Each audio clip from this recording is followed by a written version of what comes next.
পর্দা আর বোরকা, একটু বলেন। পর্দা, বোরকা, দুইটাকে আমরা অনেকে এক মনে করি, না এটা কিন্তু এক নয়।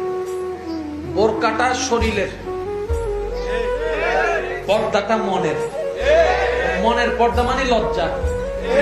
যার লজ্জা আছে মনে, তার পর্দা আছে। যার পর্দা আছে তার বোরকা আছে।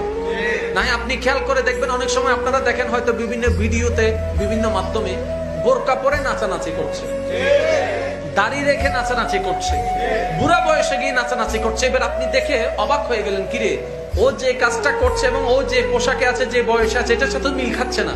ওর লজ্জা গেল কই? ওই পর্দাটা না থাকার কারণে লজ্জাটাই চলে গেছে, শুধু কাপড়ের একটা বোরকা আছে। মনে রাখবেন আমার ভাইরা, বোরকার চাইতে পর্দা অনেক দামি। আর পর্দাটা অন্তরে রাখতে হয় শুধু আল্লাহর ভয়ে, নবীর মহব্বতে। আমি এই নিজেকে আড়াল করব, আমার আল্লাহ হুকুম দিয়েছেন সেজন্য।